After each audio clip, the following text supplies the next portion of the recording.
Good afternoon, folks. Handyman Dan coming to you again here in sunny South Carolina. We've got a little project going here we'd like to share with you. What we're doing is we're building a protective cover for our utility trailer. We have this really nice PJ utility trailer here. Unfortunately, we don't have a place to park it inside. So what we're going to do is, if you leave these things outside, the paint starts to go, the wiring starts to go, and the tires get dry. So it's important that you get these up off the ground and keep them covered well. So what we have here is I was able to acquire some old packing crate lumber. And this doesn't need to be anything really nice, but I've got several pieces here. And what we're going to do is we're going to create a like a teepee type structure that we can put on top of the trailer here. We can set on here and then put our tarp over top of it. That way the water drains off of it, and it also covers it from light here. We try to keep this trailer parked in the shade, but it still needs a protective covering when it's sitting outside. So what we have here is we've got a number of pieces of this crating lumber here. It's about it's about 3/4 by about 8 inches wide. We're cutting it into several smaller pieces here. We've got our Milwaukee M18 circular saw that we're using. This comes in really handy. We've got some horses. The other thing that you might want to have handy is a chalk line that'll help you draw the line to where you need to make the saw on this long of a piece of board. So you can see, since we're trying to, how expensive the lumber is these days. So what we want to do is we want to maximize the use of this piece of wood. So cutting these into about 3-inch pieces, since it's about an 8-inch piece, we're going to have two 3-inch pieces and a 2-inch piece. The 3-inch pieces will be put on here and cut to length so that they're at an angle like this.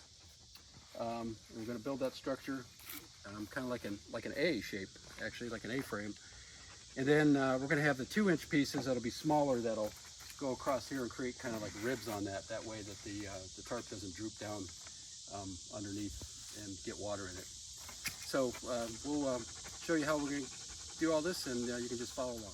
So what we're going to do here, folks, is we're going to use this chalk line to mark a line to cut this. Since we have such a long piece of board here, you need something to follow.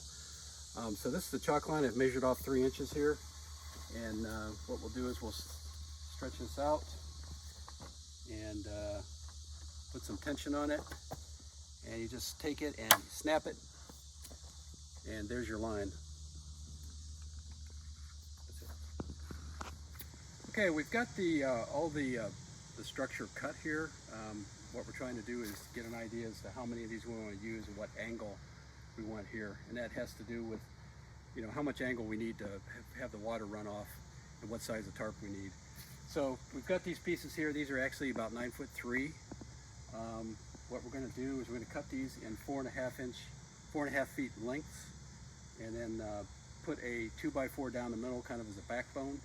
Join those together, and then we're going to use these cross pieces here, kind of as ribs coming across, and we're going to put one down here, and we're going to put another one up here. That'll help keep the tarp up. And then with the spare pieces that we have, we're going to build some legs here. So this is going to stop right here, and we're going to have a leg, and it's going to be really self-supporting. It's all going to sit inside here. That way, if you want to take this off, you can just have two people just pick it up, take it off, or you can keep it on. You can use it as a cover if you're hauling something, or if you want to store something inside there. Hey folks, we've got the structure here we started to put together here, and I'm going to show you what we did here. First of all, like dinner, if you heard the hard breathing, my friend Sly here, he's out here helping today. What we have here is I used some of these extra pieces of wood to make the angle here to build kind of an A-frame structure. This adds strength to it. And then I had some other pieces of crating wood that I put here on the bottom. So we're going to put these every 2 feet along here, and put the braces in the middle, and then we'll be able to lift the whole structure up and put it on the trailer. And then we'll put the feet on the ends, and it'll just stand right in the trailer bed. It's just kind of a standalone structure. Okay, folks, we've completed the structure here. Got all these beams in. We put the cross members in here, and then we have the ribs. And you can see that this is very strong. We've also put some feet in here, and you can see how light this thing is. You can just pick it right up. 2 people can just lift this thing right up. We left enough room here so that you can put it in.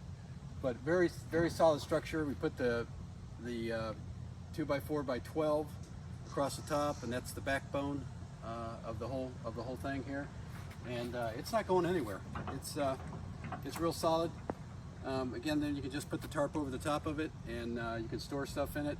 You can even go down the road with this thing if you want to. If you need to, keep some stuff dry and you want to put a tarp on it, you can do that as well, as long as you strap it down really well. So that's it. That's using a lot of pieces of scrap wood. That's all you need for this. It doesn't need to be perfect, but if you live in the north and you have snow, it'll run right off of here.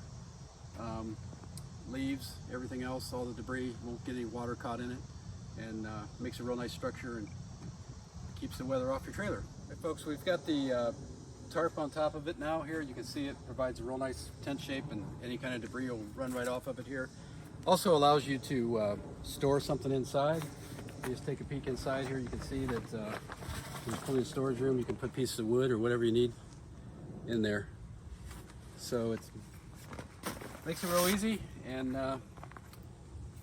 that's really it for this project. If you like what you see here, please subscribe to my channel, and you'll see the next Handyman Dan project.